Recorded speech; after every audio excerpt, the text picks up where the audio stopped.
بسم الله الرحمن الرحيم السلام عليكم ورحمة الله وبركاته kulanti wacan oo wanaagsan dhammaanba dhegaystayaasha qiimiga iyo qaayaha mudan ee hawada naga dhegaysanayo halkani waa codka Soomaalida Finland SSM oo aad goorahan oo kale uga barateen inay idin soo gudbiyaan wararka viruska corona ee dalka Finland iyo caalamka intiisa kale. dalka Finland haddii aanu ku horeyno sidii caadiga ahayd hay'adda caafimaadka iyo nolol wanaagga dalkan Finland THL oo maalin walba soo gudbisa tirada dadka laga helay ayaa shaaca ka qaaday in maanta oo Isniina laga helay viruska corona 131 qof oo hor leh dalkan Finland. tirada guud ee dadka laga helay viruska corona ee Finlandna waxa ay noqonaysaa 13,555 qof. meelaha ugu badan ee cudurku aadka ugu faafayo waa magaalada Helsinki iyo gobolka Uusimaa oo laga helay 98 qof oo cusub, kuwaasoo kala ah Helsinki 56, Espoo 20, Vantaana 17. sidoo kale magaalada Vaasa iyo agaarkeeda waxaa laga helay 4 qof oo cusub. gobolka Varsinais-Suomi waxaa laga helay 14, tirada ugu badanna magaalada Turku waa 11. xanuunka viruska corona awgiis sida THL sheegtay waxaa isbitaalka ugu jira 62 qof. 55 ka midana waxa ay ku jiraan qaybta daryeelka caadiga ah, halka 7 ka mid ahna ay ku jiraan qaybta dadka xaaladoodu ay aadka u daran tahay. ma jirto cid u dhimatay viruska awgiis dalkan Finland. dhinaca baarlamaanka dalkan Finland viruskii laga helay xildhibaan ka tirsan xisbiga mucaaradka toddobaadkii la soo dhaafay kadib ma jiraan cid kale oo ka tirsan xubnaha baarlamaanka oo laga helay viruska, waxaana sidaas maanta warfidyeennada u sheegay madaxa maamulka baarlamaanka Pertti Rausio. sida uu sheegay Pertti, xitaa tirada dadka u nuglaaday viruska ee karantiilka la geliyay cidna kuma aanay soo kordhin intii hore. ilaa iyo 20 qof oo ka tirsan shaqaalaha baarlamaanka ayaa u nuglaaday viruska, kuwaasi oo karantiil la geliyay. haatanna wararka guud ee caalamka intiisa kale iyo viruska corona. Ingiriiska oo tirada dadka laga helay viruska ay aad u sii kordhayso, waxaa dalka Ingiriiska maanta laga diiwaan geliyay tiro gaaraysa 18,804 qof oo cusub oo qaba viruska corona. sidaasna waxaa sheegay howlwadeennada dowladda. shalay waxaa tirada dadka laga helay viruska ee dalka Ingiriiska ay ahayd 16,982 qof. tirada 24 saac ee lasoo dhaafay u dhimatay viruskana waxaa dalka Ingiriiska ay gaaraysaa 80 qof. ra-iisul wasaaraha dalka Belgium ayaa sheegay in xaaladda viruska corona ee haatan dalkaasi uu marayo ay tahay mid ka xun sida uu ku tilmaamay gugii la soo dhaafay. waxaana ra-iisul wasaaraha Belgium Alexander De Croo uu sheegay in xaaladda viruska corona ee dalkaasi ay aad uga soo darayso, waxaana uu yidhi way ka adag tahay wayna ka daran tahay tii dalka soo martay gugii la soo dhaafay.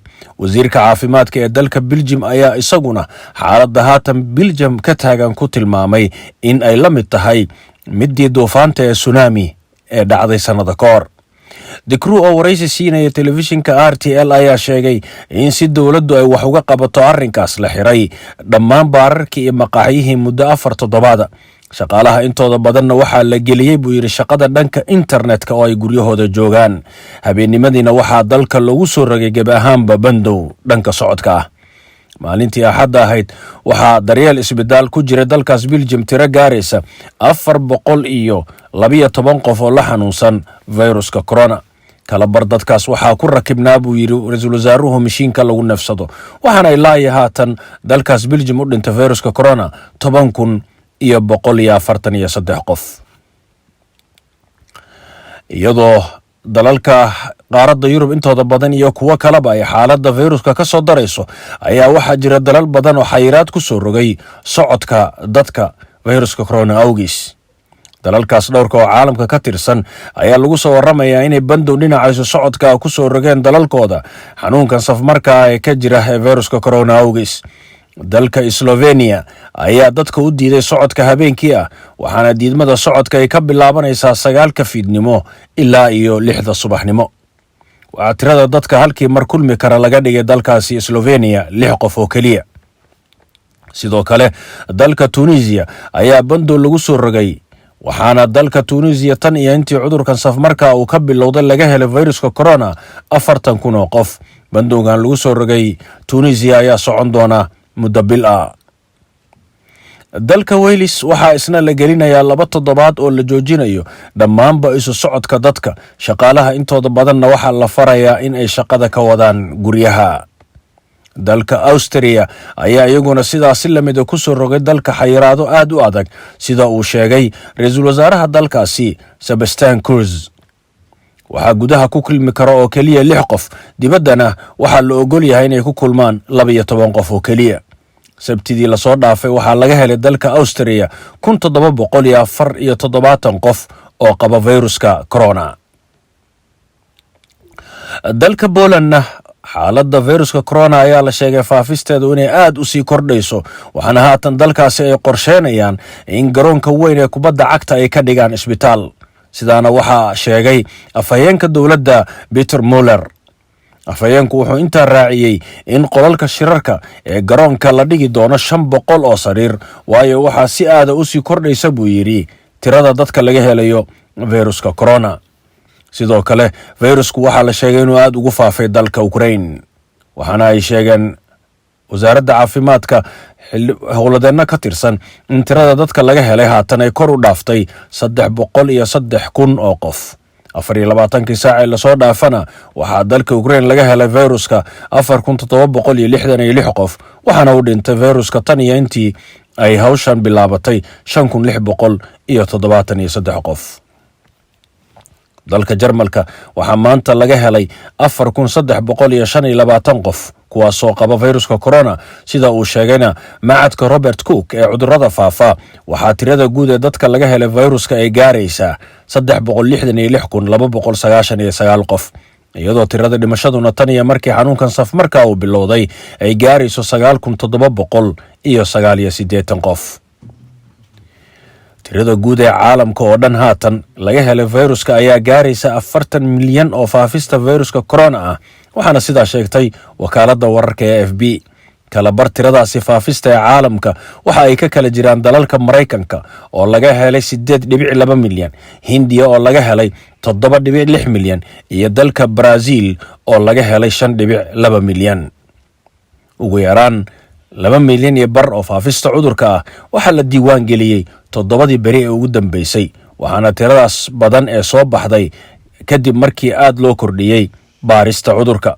tirada waxaa ka maqan oo aan ku jirin xaaladaha viruska corona ee dadka qaba aanay wax astaamo aan lahayn ama astaamaha haya ay yihiin kuwa khafiifa oo markaasi aan dhakhtarka u tagin. dalka Norwayna sida uu ku soo waramayo wargeyska Aftonbladet waxaa magaalada Trondheim ee dalka Norway laga helay nooc cusub oo viruska corona ah. sidaana waxaa lagu ogaaday baaritaano bilow ah oo la sameeyey, waxaana haatan baaritaanka arrinkaas gacanta ku haya hay'adda caafimaadka iyo nolol wanaagga dalka Norway ee marka magaceeda la soo gaabiyay loo yaqaano FHI. noocan cusub ee viruska corona waxaa lagu arkay koox dad oo ku dhex faafay cudurka corona kuwaasoo joogay baar khamriga lagu cabo oo ku yaala magaalada Trondheim. ilaa iyo 1,000 qof ayaa karantiin la geliyey si taxadar loo muujiyo, waayo waxaa dhici karta ay dhakhaatiirtu leeyihiin in noocan cusub ee viruska corona uu xagga faafista ka dhaqso badan yahay kii hore. dadka uu si toos ugu dhacay cudurka waxa ay gaarayaan 35 qof. dhakhtar sare oo ka tirsan magaalada Trondheim, Tove Rosad, ayaa sheegtay in sababta ay dadka badan u geliyeen karantiilka ay tahay inaan aragna ayay tiri in noocan cusub ee viruska uu si ka fudud sidii hore u faafay, waana sababta aan u qaadanay tillaabooyin ka adag kuwii hore si loo joojiyo faafista viruska. hore ayaa loo ogaa in viruska corona uu isbeddel samayn karo uuna noqon karo virus u faafa si ka fudud sidii hore. wararkii caalamka iyo dalkan Finland ee ku saabsanaa viruska corona oo aad kala socoteen idaacadda codka Soomaalida Finland SSM. dhegeystayaasha qiimiga qaayaha mudane hawada naga dhegeysanayo, caawa intaasi ayuu ku egyahay. tan iyo kulanteena dambe waxaan idinku dhaafaynaa sidaas iyo nabadgelyo. wassalaamu calaykum waraxmatullaahi wabarakaatuh.